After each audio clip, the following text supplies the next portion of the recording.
好，咁啊有講賽馬第9場3班1200米草地 B+2賽道，咁啊揀咩馬？2號啊巴基之星9檔，咁啊奧爾文咁啊蘇偉賢，咁啊呢隻馬咧就跑咗6次，就2次跑第2，1次跑第1，咁啊3班贏咗啦，咁樣而家都係跑緊3班係嘛？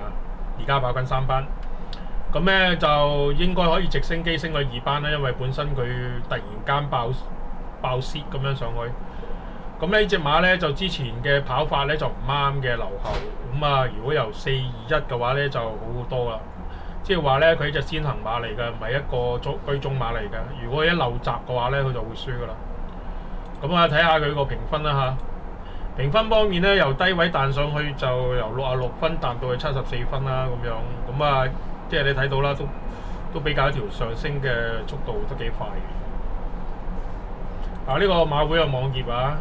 咁啊，佢係咩賽咩配種咧？咁樣咁啊，其實我又唔係幾識嘅喎嚇。咁啊，本身佢係一個 Dan Hill 加呢個 Firebird 嘅血統嚟嘅。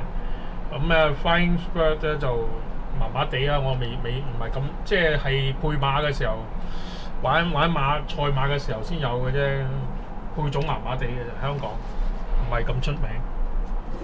係唔出名㗎嚇，不過父系係咪即係佢本身嗰個父系嘅成績好咧？咁樣佢個父系咧叫榮譽堅章，咁啊其實咧係5勝馬嚟嘅，兩次1級賽，專跑1000米至1400嘅。佢母親應該係短途啦，係冇錯，母親都係短途啊，短配短，專跑短嘅啊，佢唔可以長嘅，唔可以中，就只能夠1200米，1200米係佢最佳路程嚟嘅應該。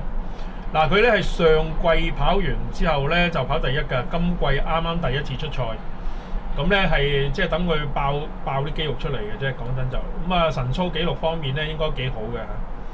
嗱，巴基之星嘅神操咧，之前嗰隻喺從化嘅時候咧，4隻馬咧佢跑咗第1嘅。咁啊，之前再試集嘅就喺從化咧就冇跑第1。咁啊，即係未跑之前就跑咗個第1，不過4隻馬嘅啫，冇興趣啊。咁好啦，咁佢最近嗰場賽事咧，即係贏嗰場806場次咧，即係上季嘅7月1號嗰場賽事咧。咁啊，魅力寶區呢隻馬大家好清晰咧，就同埋超霸勝啊，同埋勁進先鋒咧，咁大家都好熟，亦都知道呢啲馬咧係好強嘅。咁啊，睇下魅力寶區啦，魅力寶區上季嘅事嚟嘅喎，今季佢都係攞獎金馬嚟嘅。超霸勝咧，佢跑完806場次就冇影啊。咁啊，勁進先鋒大家都好熟啦，係嘛？都係冇乜影啊。所以呢場咧可能唔係強組嚟嘅，所以佢跑得比較好咯咁樣。不過你睇清楚啊，佢都係一個進步嘅馬嚟嘅。喺3班嘅話咧，應該如果佢進步好嘅話咧，佢個成績應該幾好嘅。咁啊6號啊喺前面飄嘅。巴基之星，大熱暫時係12個比。好啦，6號嘅巴基之星咧就係貼住條欄跑嘅，綠色衫、綠色帽，好易認啊！6號。嗱，呢一場賽事咧就唔可以作準嘅，因為咩原因咧？因為佢而家幾多月啦？佢就早熟馬嚟嘅喎，早熟馬係即係大約2年咧就會進步噶啦嘛。咁啊，如果佢2年進步嘅話，佢而家係1/4嘅時間進步嘅時間嚟嘅。咁佢唞咗之後咧，佢肌肉如果長得好嘅話咧，可能會跑得更加快嘅。咁呢隻馬咧一定唔係居中馬嚟㗎啦。而家喺前面飄緊啊，4號、6號啊。咁佢跑第1應該好輕鬆㗎。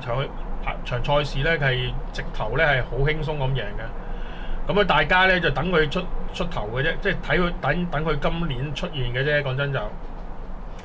打落去咧，好輕鬆贏嘅，其實唔係好緊嘅。睇隔離嗰隻4號推到就嚟斷纜咁滯啦。好啦，咁啊打下之後咧，因為佢本身係一隻後生嘅馬嚟㗎啦，咁喺個短兵相接之後跑咗第1。嗱，呢隻馬係咪真係好嘅咧？我覺得係好輕鬆咁贏嘅。點解咧？你睇到隔離4隻都推到就嚟，不過隻3號啊，嗰啲全部都好馬嚟嘅。